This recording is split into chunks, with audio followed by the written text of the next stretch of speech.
观众朋友，大家好，欢迎收看5月29版下注嘅客家新新闻，我是陈彦宗。也呢要听听中央旅行疫情指挥中心的记者会来关心近比国内进行的疫情发展。不过呢，在记者会开始以前呢，另外先同大家呢来分享一类消息。最讲呢，近比最近是29号是拜5哦，国家3日，那就是都是下日礼拜一，那就是6月初一嘞。因为6月初一嘞，对于呢国内的防疫来讲，是一个非常重要的关键哦，就要有动多的防疫措施。也呢就考虑外地6月的意思，就爱开始来并用诶。给有哪一条措施呢？前主任呢，也大家呢就来看到，也大家呢无论是从台中运输公司，将喺台铁啦、高铁啦、韩国有将公车客运，早前呢都系带电 JML。还讲呢，也下呢将喺坐高铁啦、台铁的时间都做唔得些东西。不过呢，都系6月初一意思，交通部就同大家讲，也呢坐一个台铁啦、高铁都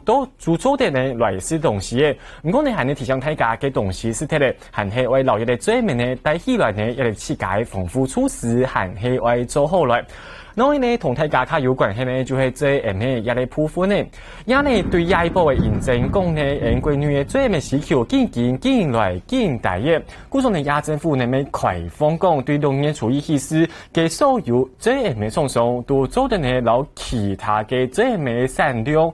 去做另外社会，咪就系讲对6月初一过后，民众呢可能呢就做的呢，像系啲药局啊、药妆店、有啲蔬菜都买到最咩，也系做的呢。如果你嘅政府嘅市民资嘅最咩限系会继续买，嘅民众呢做得起价来先说讲，看爱买政府嘅市民资嘅最咩限系爱去药局来买哦。也系有关对6月嘅过后防疫措施会开始来并用嘅，嘅防疫措施并用过后呢，一下先先开始的就系政行的部分呢，因为政行呢，为用来做呢，也各县市政府呢都有无同样规划。下来呢就来看呢新闻报道。特别市政府同新创业者强化小区记者会分享疫情影响下嘅新商机。产业局行讲，今年3月咧到5月20日为止，处理626件嘅企业融资纾困，已经准呢378件，金额为3亿元，系准啲系837，疫情又卡得咧增进经济嘅短期做法，会对中间也是包括产业一条面向去做。市长说，其实台北目前为止振兴的方法就是一个。恢复正常生活，很多预算都是本来上半年就应该办完的，所以我们在下半年就集中火力，把所有的公务预算本来就打算用在活动推广的部分，以前是用在to B， 我们可能接下来会to C。唔但唱下半年全力来带动经济，包含些其他也有重体嘅开放，韩国相关政见做法，特别是政府30日正式宣布。新北市系对6月的历史大解封，包含表演堂、纪录片放送演也有公有嘅场馆，总共78例。唔过始终系容易强调，还系需要确实做到小偷，韩国市民子保持社交距离也有防疫安全模式。6月1号在防疫优先专业评估渐进开放。新北市的场馆、活动中心可以开放举办婚宴，以及我们的艺文场馆的表演厅、放映宴也都可以开放。疫情影响到产业，未限制调价爱签嘅年历，对今年应届毕业生来讲，签投入更怕冇安改。新北市还推出2项应届毕业求职计划，对青年的企事针对签到投入嘅应届毕业生提供超过2万元嘅职权补助，系共超过6张嘅签到投入，每有1万元嘅求职津贴。记者郭灿燕、陈柏基台北新北报道。也呢，政府的振兴计划天天就来开始嘅，媒体上乡亲朋友昨天呢，自家去多多来注意讲，自家呢做嚟合乎呢条条件呢，做嚟来参加政府的振兴措施嘅，都昨天呢自家来注意。然后呢，媒体上民众讲，也虽然讲开始振兴呢，唔过呢，啲嘅防疫的部分还系为做好来。嘅大家呢，出去嘅时间呢，还系记得为带好 JML， 为做好自家嘅防护措施哦。也呢，啲中央流行疫情指挥中心嘅记者会随时呢，就会来开始，一下呢就来看一个轻松情形，来关心近比国内进行的疫情发展。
还有什么？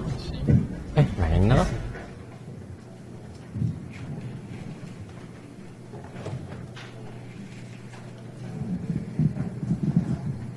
好，我们各位媒体朋友们，大家午安，大家好。那谢谢大家今天好到我们的疫情记者会。那今天的记者会还是由我们的陈指挥官来跟大家亲自主持。那我们的副指挥官也同时在会场上。另外在我右手边是我们专家咨询小组的委员台大李彬英李教授。那另外还有出席的有我们社区防治组的庄仁祥庄副组长兼发言人。那现在就请指挥官跟大家说明一下我们这一天来的一个工作的一个情形。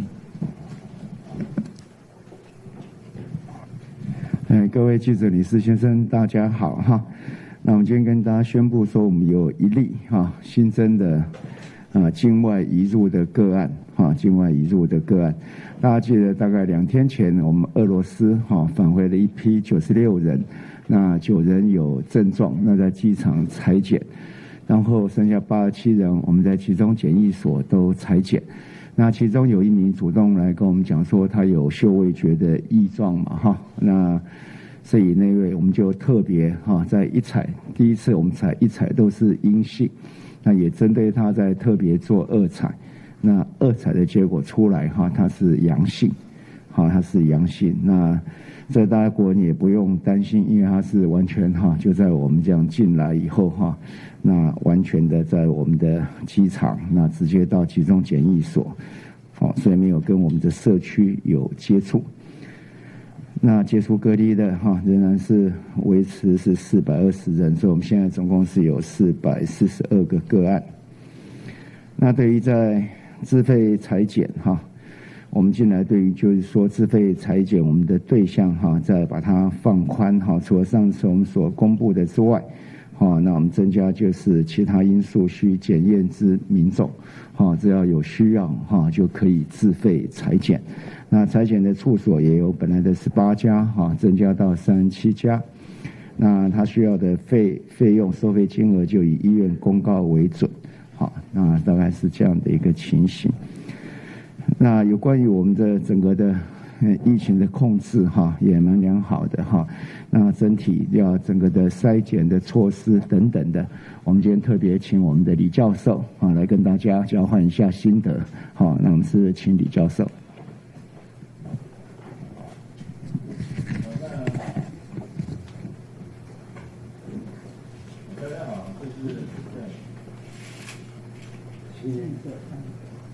好的，律师，好，大家好。那我们在谈筛检普筛已经谈了大概2个月了吧？我已经谈了好几十次，说不需要，台湾不需要台湾就是不需要普筛那为什么呢？就是说所谓的普筛，就是说当我们对于一个社区里面的病毒流行情形不太了解。然后你需要用一个比较广泛性的一个检查，不管是核酸检验、抗体检查等等这些，尝试去找到没有被辨识出来的感染者，以免这个病毒再扩散出去。这个是一般普筛的用意，但是台湾根本不需要第一个就是说，台湾根本就是零本土病例已经40几天了，全世界没有一个地方可以像台湾做到这样的地步。我们很有信心说台湾是没有那个新冠病毒的存在的。如果台湾会有出现那个感染病例，一定是从境外移入的。所以我们现在的防疫重点绝对是去防堵从境外移入的可能的病毒来源，而不是说去找本地根本不存在的一个病毒感染者。你看我们大家一定都很有信心嘛。台湾目前本土是没有一个所谓的潜伏的没有被辨识的病毒感染者存在要不然大家不会都好像都有笑容嘛。你看我们的指挥官有笑容大家最近都有笑容，为什么呢？因为我们都很有信心，我们没有本土的病毒感染病例。第二个，我们再来看看大家常常主张用普筛的人常常就是举韩国的例子，他说韩国就是大规模的用得来速那个类似做法的一个广泛的筛检然后控制疫情可是大家有没有看一下说南韩到目前为止它的社区感染的控制情形？它并不如我们啦。我们之所以能够控制的那么严格，是因为我们能够掌握住所有的接触者，我们对所有的接触者做非常详细的调查，我们没有让任何的一个病毒泄露到社区里面去。虽然到目前为止，我们一共有10个社区感染，没有找到明显传染源，那个的确是曾经有过漏洞，但是我们并没有后续的一个感染散播的情形。所以说你有普筛的时候，其实是像韩国，它发生那个教会大规模传染的时候，不得已的采取的一个手段啊，但是在台湾根本就没有这种现象。第三个，普筛的目的主要是要去找没有被找到的一个感染者。这个东西其实我们也一直都在考虑之中，专家咨询委员会曾经想了很多，就是所以我们才会扩大我们的那个检验的对象。我们的核酸检验的对象本来是只有针对符合通报定义的人，我们现在是所有的医护人员只要有症状都要去做检验或者是你有任何的高风险的情形，比如说你是司机啊，或者是旅馆从业人员啊，机场从业人员，你有类似的症状的时候，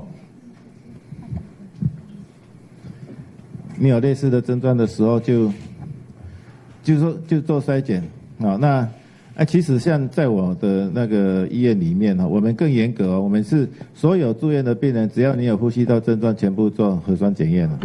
因为我们也是很担心有这种社区潜伏的感染存在，但是完全没有。我们看到是几千个医护人员，因为只要有一点点症状就做核酸检验，但是都没有被验出有这个病毒。可以说我们现在其实已经在做普遍的筛检，而且我们普遍筛检的对象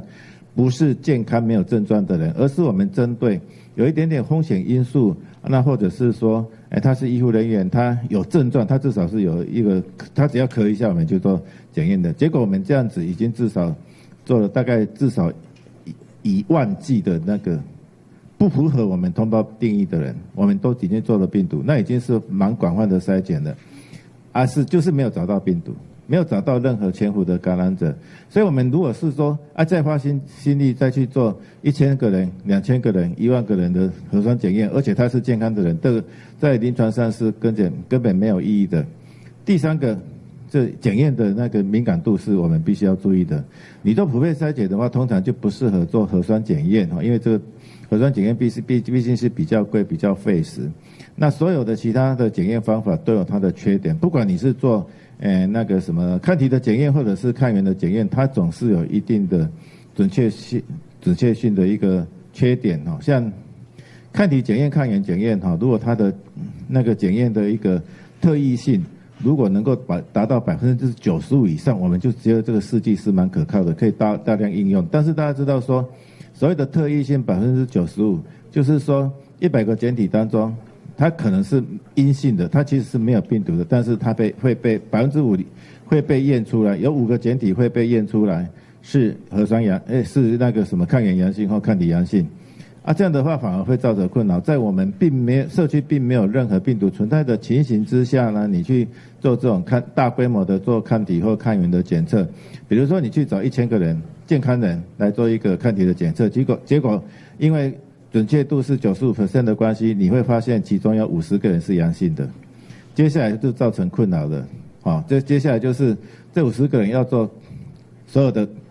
那个接触者的那个追踪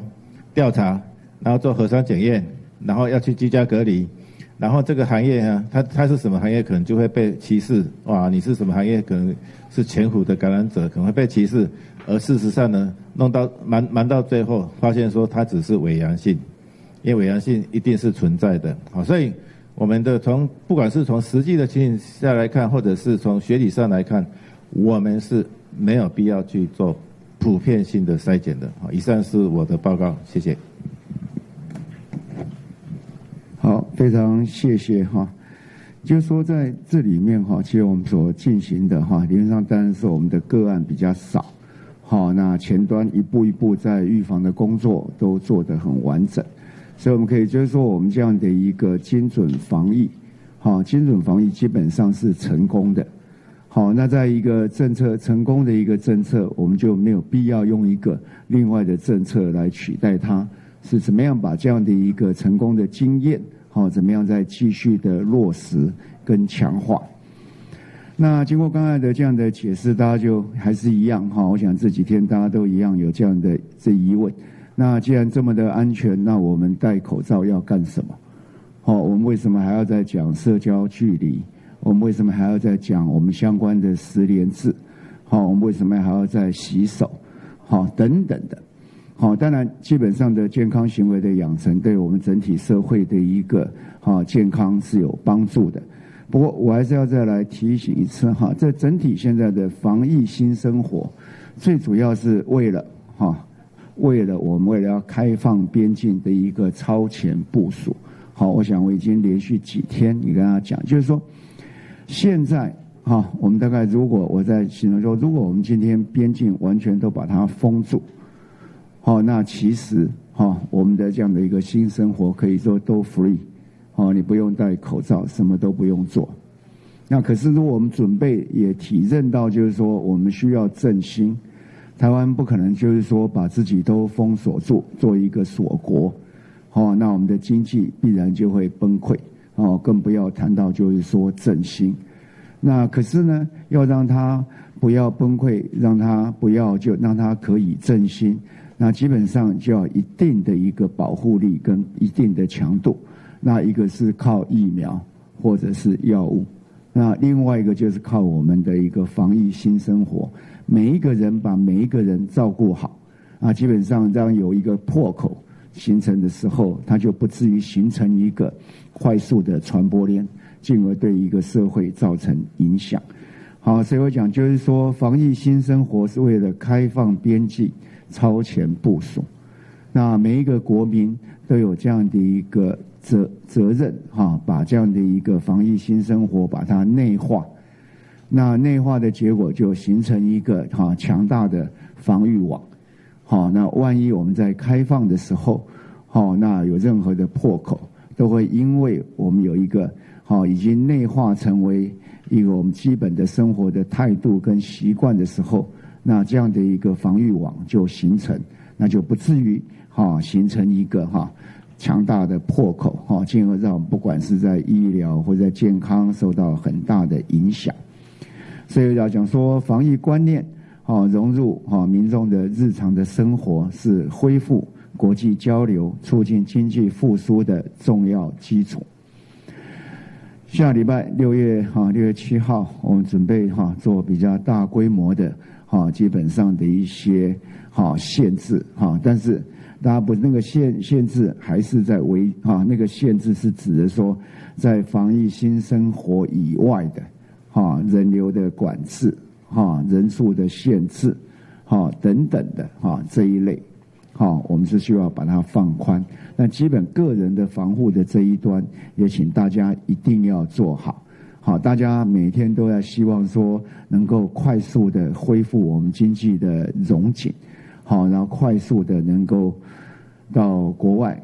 或者说相关的经济的活动的交流也好，或是观光这也好，大家都希望能够快一点。但是这个快的前提就是说能够把自己的防御网做好，那才有快的本钱，也希望大家一起来努力。好，那我们今天就做这样的报告那有问题可以提出来。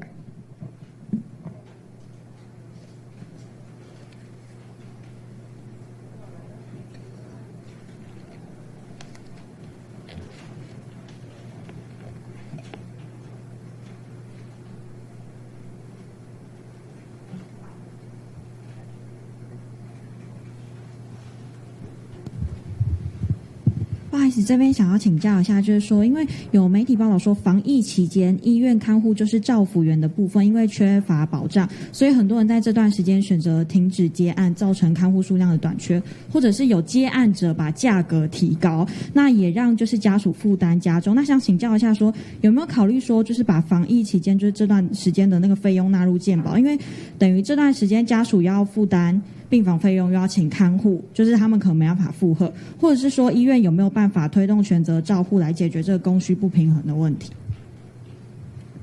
那医院相关的这样的一个照顾，在推动全责照顾，其实这2年我们都有相关的示范计划在做。那目前有新的一个计划，也准备要再来扩大。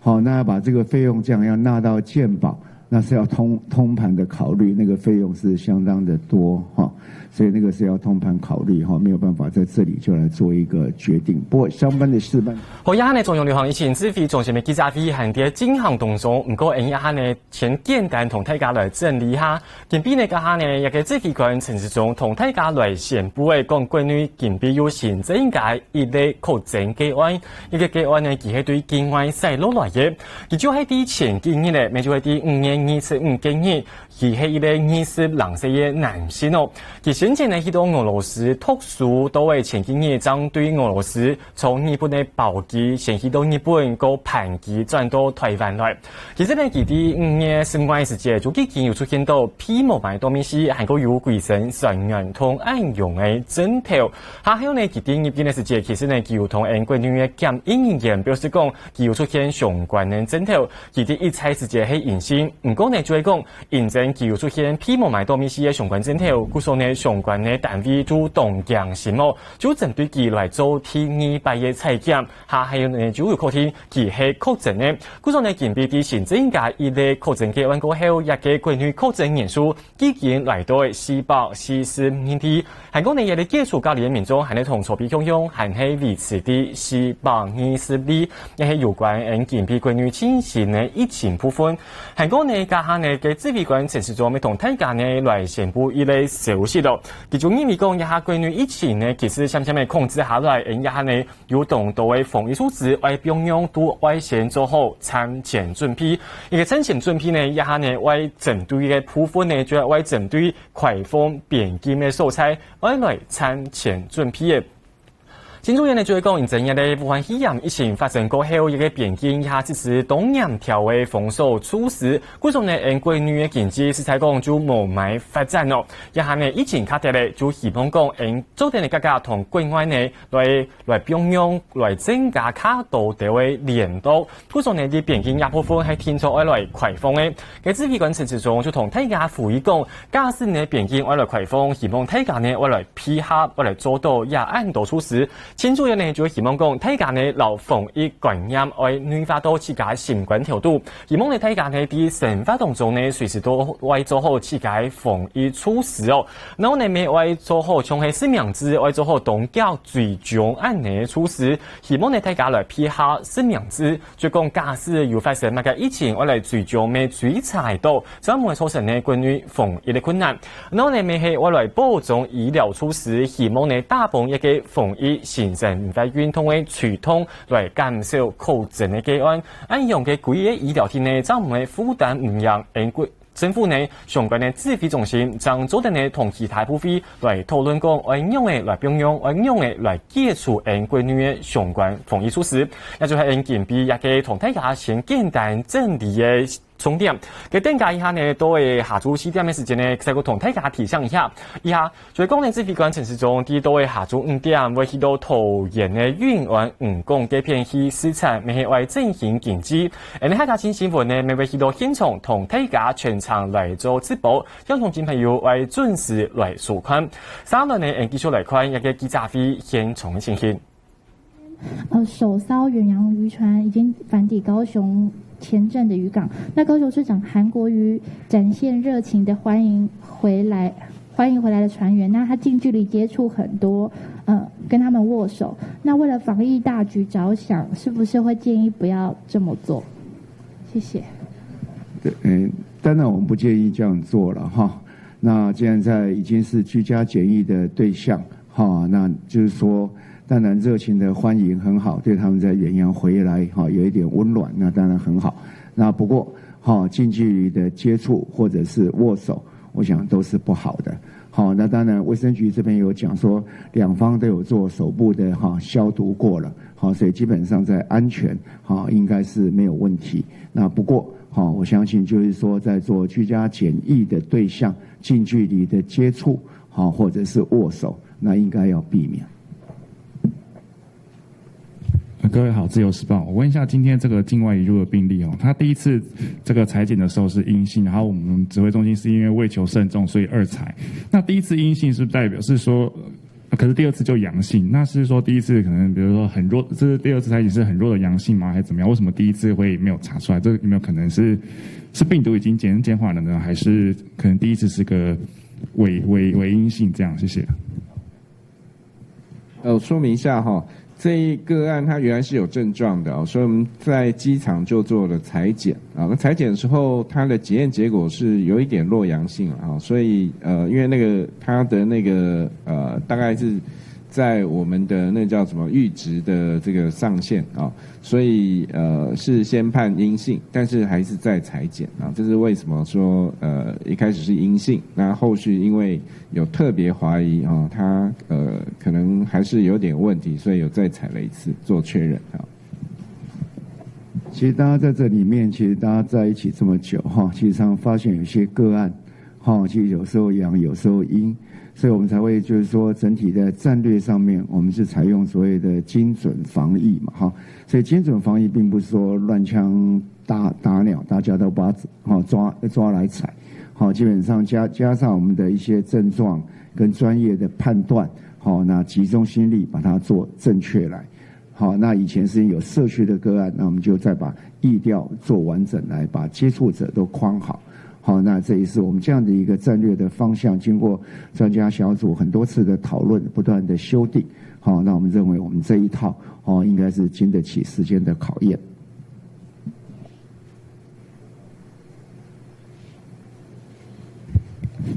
你好，想要请问一下，就是现在廉价自由座的部分还是维持原本的政策吗？那双铁开放车厢饮食，那如果左右两边的人都同时在用餐的话，是不是没有办法维持这个一定的社交距离？谢谢。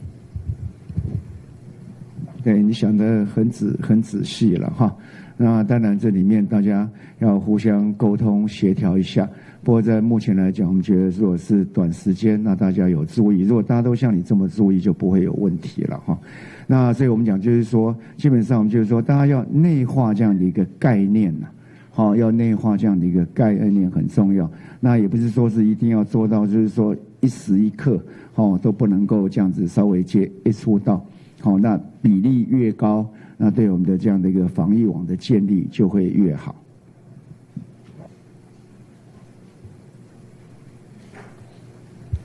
TVBS 提问，想请教，就是高铁有开放脱口罩饮食，却不开放自由座戴着口罩的站票，我们目前的考量的点是在哪里？谢谢。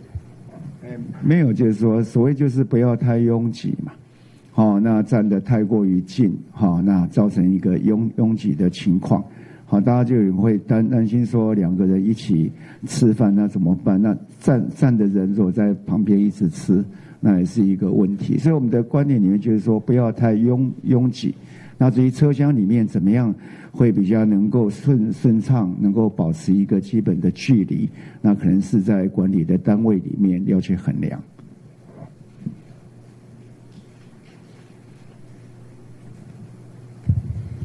不好意思，想请问一下部长跟李教授，就是部长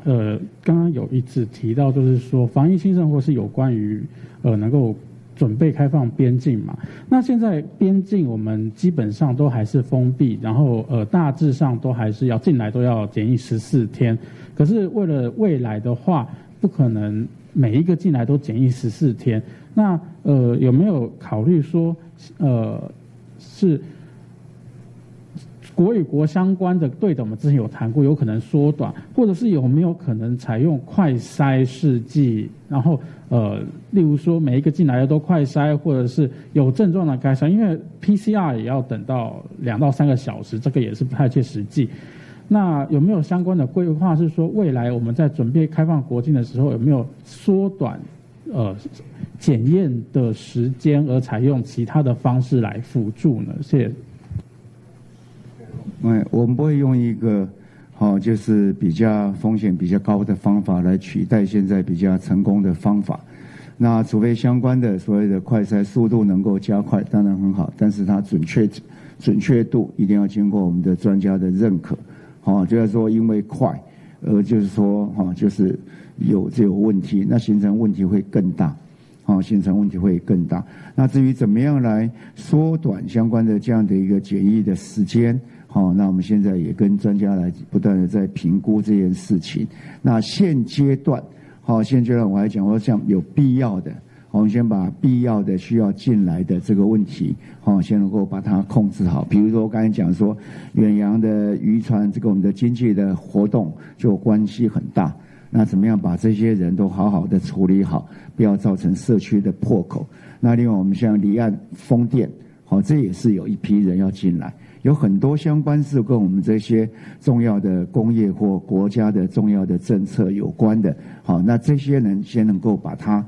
就是说好好的处理好，那流程能够走得顺，是我们现在在思考的方向。至于说在没有更精准的一个筛检的方式，我们还是以 PCR 为准。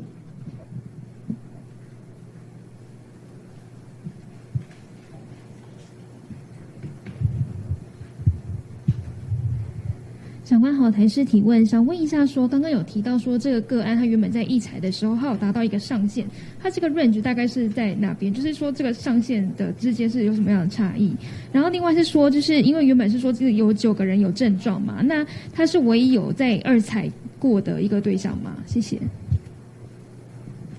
它那大概是33到35之间啦，就是那个值如果越高的话，表示说它就越弱啦，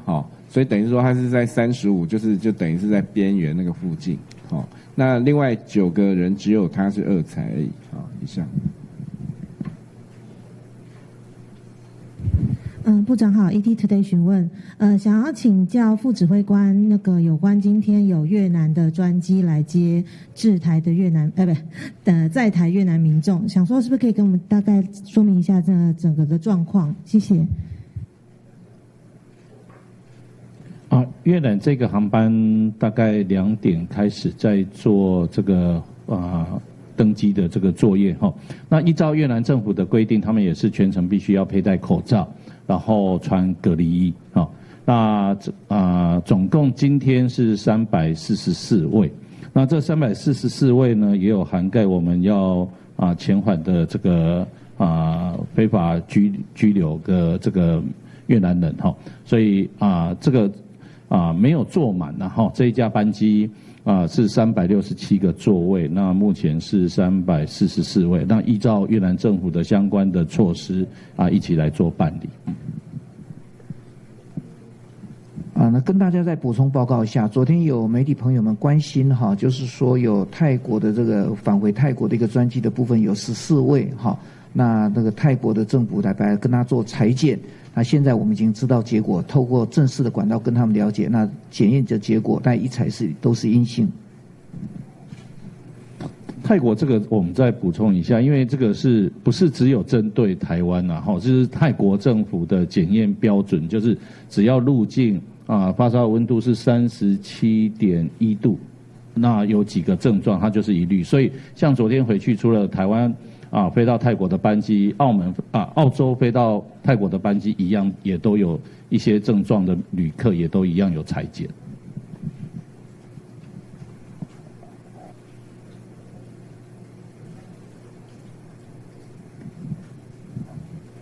好，那如果没有其他问题，我们今天记者会就到这里，谢谢大家。